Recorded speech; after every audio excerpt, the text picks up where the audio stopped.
বন্ধুরা, স্বাগতম আজকের ভিডিওতে। আজ আমরা জানব বিশ্বের সপ্তম আশ্চর্যের অন্যতম ভালোবাসার প্রতীক তাজমহলের গল্প। আপনারা কি জানেন এই মহাকাব্যিক সৌন্দর্যের পেছনে লুকিয়ে আছে এক অনন্য প্রেম কাহিনী? তাহলে চলুন শুরু করা যাক। ভারতের আগ্রা শহরে অবস্থিত তাজমহল 1632 সালে মুঘল সম্রাট শাহজাহান তাঁর প্রিয় স্ত্রী মমতাজের স্মৃতিতে নির্মাণ করেছিলেন।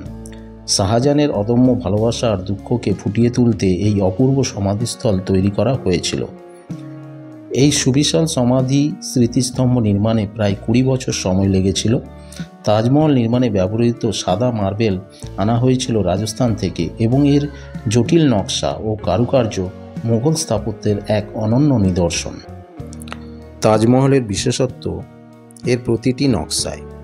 চন্দ্রালোক যখন এর সাদা পাথরে পড়ে তখন তা যেন অন্যরকম রূপ ধারণ করে। তাজমহলের চারপাশের বাগান, ফোয়ারা আর সমন্বিত জলাধার এর সৌন্দর্যকে আরও বাড়িয়ে দেয়। তাজমহল নির্মাণে প্রায় 20,000 কর্মী কাজ করেছেন। বলা হয়ে থাকে স্থপতি উস্তাদ আহমেদ লাহোরি এর নকশা করেছিলেন, যা তখনকার মুঘল স্থাপত্য শৈলীর এক অসাধারণ উদাহরণ। তাজমহলের নকশায় ইসলামিক স্থাপত্যের প্রভাব স্পষ্ট।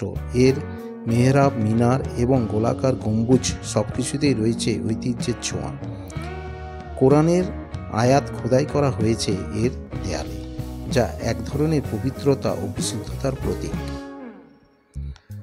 তবে তাজমহল শুধুই একটি স্থাপত্য নয়, এটি এক অমর প্রেমের কাহিনী। সম্রাট শাহজাহান ও মমতাজের ভালোবাসার আজও মানুষকে অনুপ্রাণিত করে। মমতাজের মৃত্যুর পর শাহজাহান তার শোককে তাজমহল রূপে পরিণত করেছিলেন, যেন সেই ভালোবাসা চিরকাল বেঁচে থাকে। আজকের দিনে তাজমহল শুধু ভারত নয়, গোটা পৃথিবীর অন্যতম পর্যটন আকর্ষণ। প্রতিদিন হাজার হাজার মানুষ এখানে আসেন এই অপূর্ব সৌন্দর্যকে দেখতে এবং সেই ভালোবাসার গল্প শুনতে।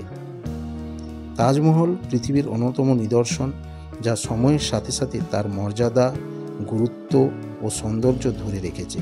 ভালোবাসা যে চিরন্তন হতে পারে, তাজমহল তারই এক সাক্ষী। এই ছিল তাজমহলের গল্প, ভালোবাসার প্রতীক, সৌন্দর্যের নিদর্শন এবং ইতিহাসের এক অমূল্য ধন। যদি ভিডিওটি ভালো লেগে থাকে তাহলে লাইক ও সাবস্ক্রাইব করতে ভুলবেন না। আপনার মতামত জানাতে কমেন্ট করুন। পরবর্তী ভিডিওতে আবার দেখা হবে। ততদিন ভালো থাকবেন, সুস্থ থাকবেন।